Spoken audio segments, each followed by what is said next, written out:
Hi guys, I've been self-isolating with my partner. We're safe, we're sane, we haven't killed each other yet, and I hope everyone's doing okay. I know this is a really weird time lately and no one really knows what's going on, but I just hope everyone is washing their hands, everyone's 2 meters away from people, and just everyone's doing genuinely okay.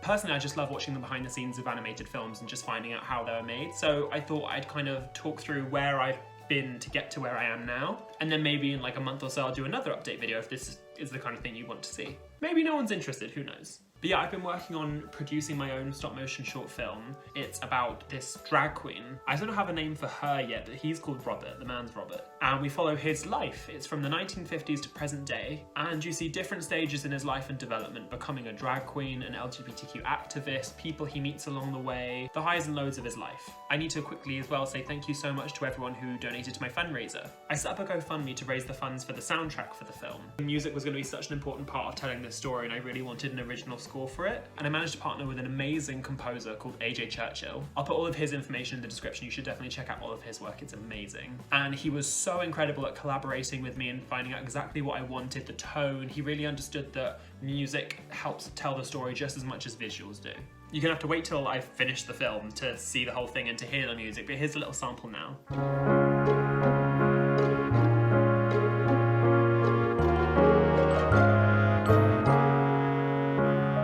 It took me a while to get the idea for the film, but it was around Christmas that I decided that I really wanted to make a film focusing on drag. And as I started embellishing the story for this, I toyed with just making it purely comedic and it was just about a drag queen getting ready. But as I started to think about it more, I felt that there was more importance behind what it is to be a drag queen and who drag queens are that I really wanted to show in a film. I think especially in today's age, because of how popular drag has become in just wider pop culture, people can forget where we came from to get to where we are now and how much drag queens were influential in getting us the rights we have today. Someone asked me if this is a non-fiction film, like if it's based on someone's life. And while the protagonist isn't a real character, the protagonist is a fictional character, I have been heavily inspired by LGBT poignant moments in history and the lives of LGBT people in the story I'm trying to tell. So I'm highlighting moments like the Stonewall riots and the AIDS crisis of the 80s. I wanted to highlight there are characters in my film who discover their gender identity throughout the plot. And much as the protagonists and the characters in it are fictional characters, I do want it to feel like it's in a grounded world that is the world we have come out of, if that makes sense. So once I decided on the story, I boarded roughly what I wanted to do, and then I was collaborating with AJ to make the music for the film. And once I had the track, I could time it and make an animatic as to how I wanted the events to play out in relation to the music. And getting to see the film together with the music, it's just, even just in the animatic form, it's so... Oh, I'm just really happy with how it's coming across. I'm so excited to get to see it properly with footage. I've been really lucky to work with some artists and LGBT artists as well to work on the development of the characters and the sets and the layouts and the tone of the film.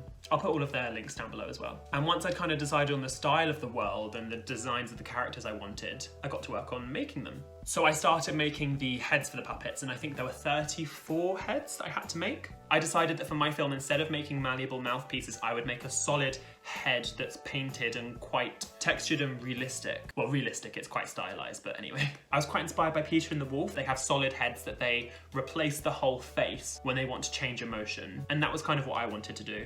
There's Robert, the protagonist drag queen, his friend Chris, Danielle, and his mother. And I decided to use felting fabric for the hair. I wasn't needle felting it, but I could kind of sculpt it into the shape I wanted, and I just used hot glue and desperation to like put it into the style that I wanted. I then had to decide how I wanted to go forward in the rest of the production. I originally thought that I was going to work on this in the same way I've worked on other projects, where I make all the puppets, all the sets, all the accessories, map everything out, and then animate all at once. But purely because I'm just working at home and there is a limited amount of space, I had to kind of be methodical as to how much space I was using and the timeline of when I was doing things. So I decided to work on a set-by-set basis, and I would make a set, make all the accessories and everything, the props for that set, make all the puppets I needed for that set and the clothes and everything, then light and shoot that scene. So I started on the bathroom set, I then moved on to the bedroom set, then the 1980s hospital set, and currently now I'm working on transforming that set into the modern day hospital set. For a couple of the sets, in the hospital room and the drag bar, you see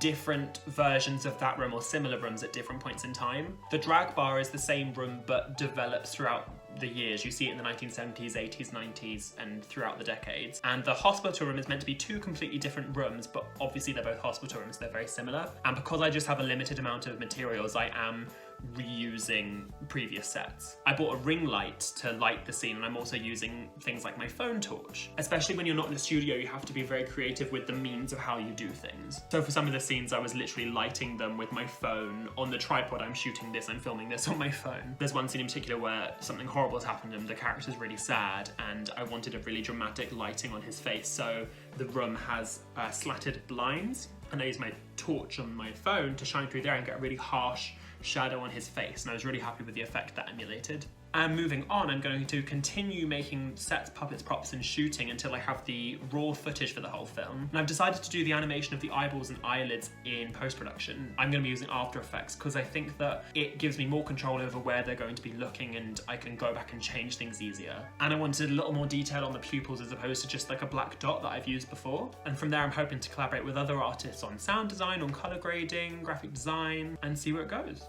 I'm really happy to have a project to focus on, but also I'm just really passionate about the story that I'm trying to tell and the characters in it, and I think it could be really something special. I don't know if this video was completely boring, if anyone had any interest in watching this or not, but if anyone does have any questions, please message me on Twitter and Instagram. It's @SamWhoTried. Comment down below. If you want to know anything else about the film, I'm happy to answer questions. Or if anyone just has any questions about producing stop motion animations at home, again, I'm just happy to chat about it. But yeah, thank you for letting me ramble on to you for a bit. This was completely like off the cuff, and I have no idea if it was just word vomiting, but I hope you enjoyed.